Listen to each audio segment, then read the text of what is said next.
The Secretariat of the African Continental Free Trade Area, there's less than 200 people. Less than 200 people to provide service to a continent of 55 countries. The level of commitment has to be high. The level of ambition has to be high. And of course, the level of madness also has to be high to work for the AfCFTA Secretariat. And so I thank my colleagues for their contribution to making this a success, in particular, Cynthia and Grace, who were really leading the Secretariat. I want to thank the moderators, Madam Lerato Mbele, Madam Eleni Diokos, Mr. Jerry Ajololo, Madam Ramatulai Godiabi, and Madam Anita Erskine. They were not just moderators, they were thought leaders and they were thought provokers who enabled our discussion to rise to the level of debate that all of us, as we leave this hall, will feel that certainly it was worth our while. I want to thank also all of the speakers, the panelists, who joined us from, once again, from across the continent. I want to thank the interpreters, the technical team, the event coordinator, Cube Events Coordination, who really, as you can see, displayed a high level of professionalism. Her Excellency, the Deputy Chairperson, has been with us since the beginning. We thank you, Excellency, for being here. Finally, I would like to thank the government of Rwanda, Minister Sibaizi, for hosting us over the last 2 days. We have been discussing this with His Excellency the President. I was here 3 weeks ago when we were going through the final program, or what should be in the program. And one of the first things His Excellency the President said to me is that you are welcome here at any time. And he said something that I didn't know he knew. He said, I know that this year this is your 7th visit to Rwanda. So you are most welcome at any time. We have identified over the last few days challenges that confront our continent.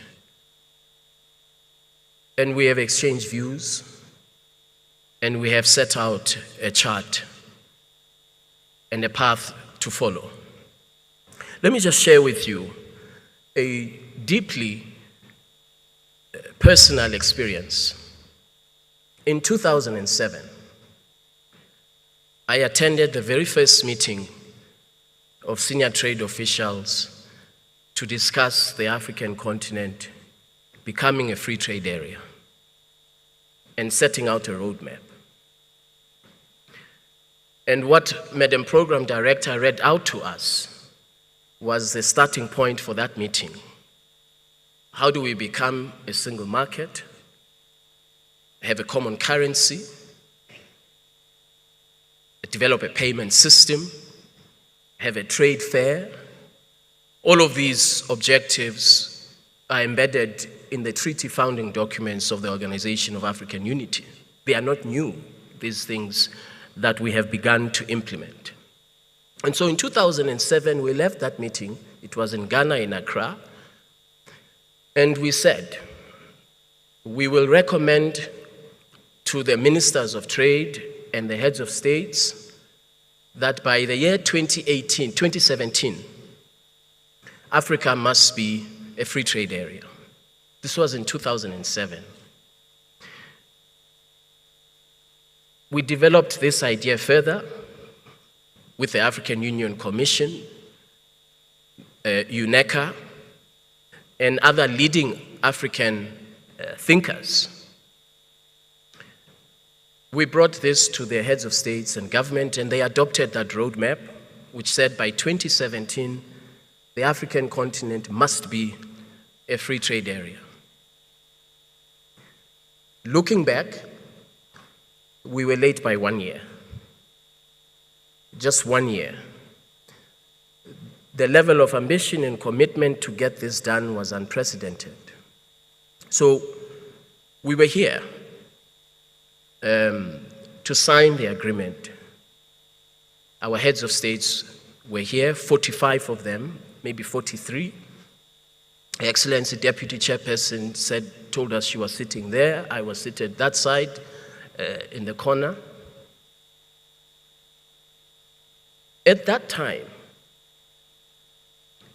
those who critique us said Africans will not sign this agreement.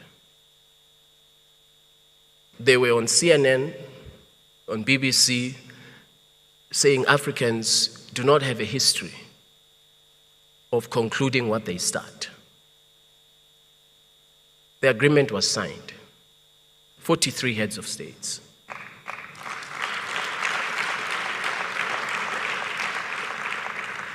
Then they said, the critics among us, it shall not be ratified. President Kagame was the chairperson at that time. President Isufu, who was here with us also, was appointed as the champion of the AfCFTA. Ambassador Muchanga was leading and assisting them. The agreement entered into force. The following year, in 2019, it became legally binding, the fastest instrument since the establishment of the Organization of African Unity to enter into force.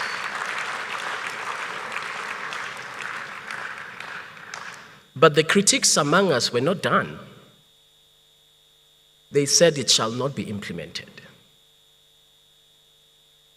And so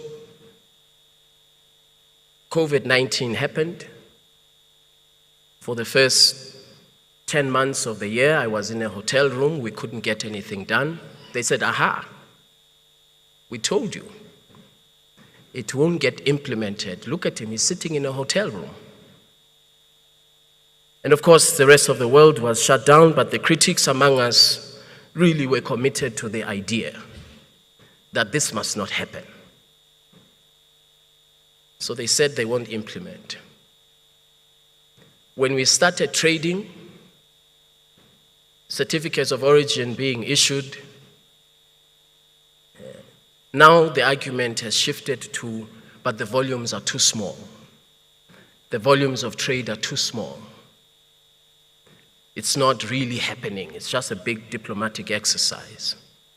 So what more is it that they want us to do to demonstrate that actually this is happening?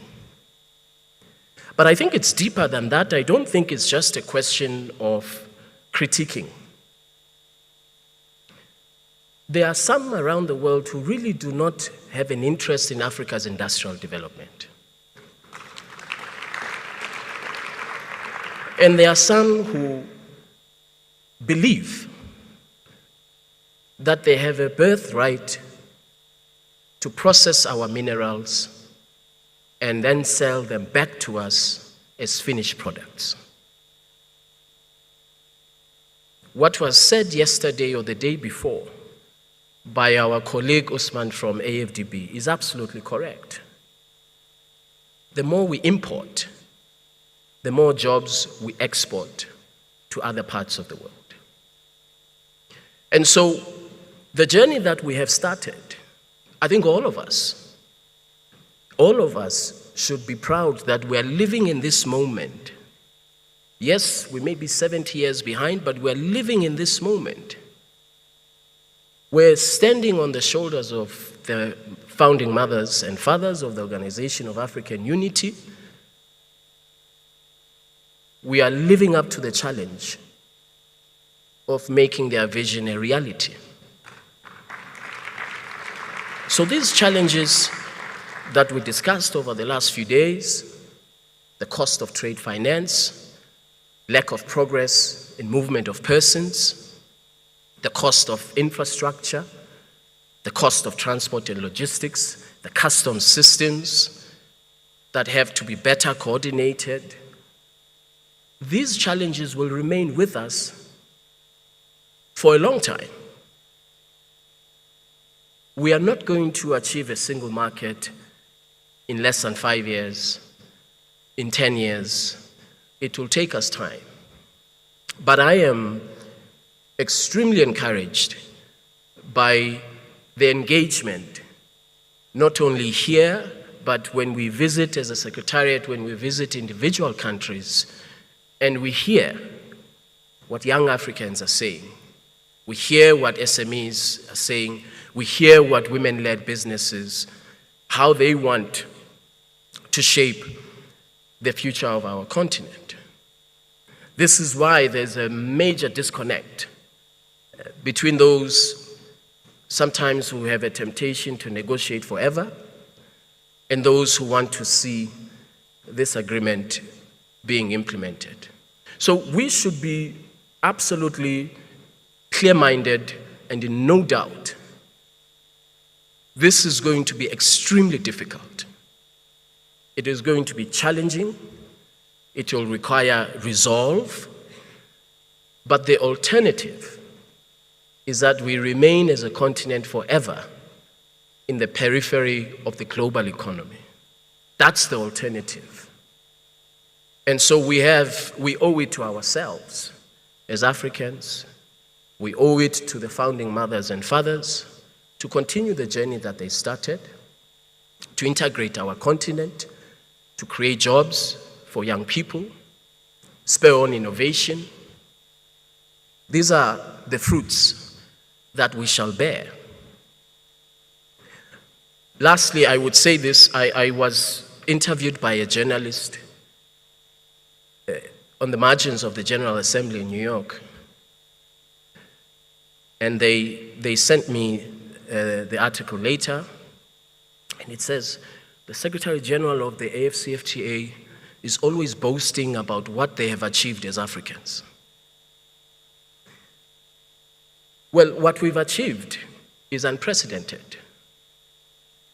You tell me of another part of the world where there's a legally binding a protocol on women and youth in trade. It doesn't exist. So we've taken these aspirations, which the rest of the world thought were impossible to codify into law. We took these aspirations and we codified them into legally binding obligations because we believe that we must have inclusivity, that we must have benefits that accrue from a market of 1.4 billion people, which is projected by the year 2035 to be a market of 6.2 trillion United States dollars, that we must create opportunities for all in this market. And this is why this protocol on women and youth in trade distinguishes the AfCFTA from any other trade agreement around the world, because we've taken a development imperative and we've codified it into something that does not exist anywhere else in the world. So why would I not be proud of that as an African? Why would I not be proud of that as an African? So, as much as we have achieved a lot and at law have made unprecedented gains, we have to continue to make the agreement commercially meaningful. And that's why these challenges that we've identified are very, very important. Challenges, yet opportunities. So we leverage on Afrexim Bank, on AFDB, on Trade and Development Bank, on Africa Finance Corporation, to finance our own development as Africans, including also our private sector, to co-finance our development. And we have specific special purpose vehicles for that. We have the AfCFTA Adjustment Fund, which requires further capitalization, whether it would be that capital will be deployed towards infrastructure or supporting industrial development.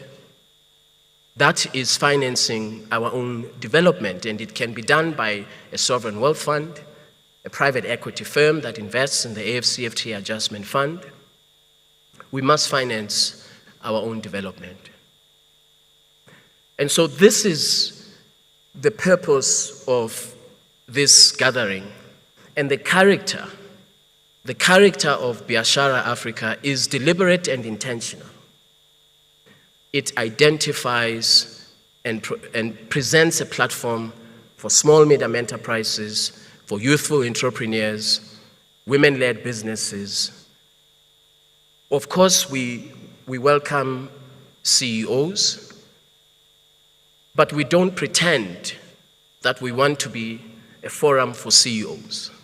There is an alternative platform for that. Here we want to focus on those who otherwise would not have a voice, on those who otherwise their views would not end up in the table of the Assembly of Heads of States and Government, which is where your views must end up. As we conclude BIASHARA Africa 2024 with this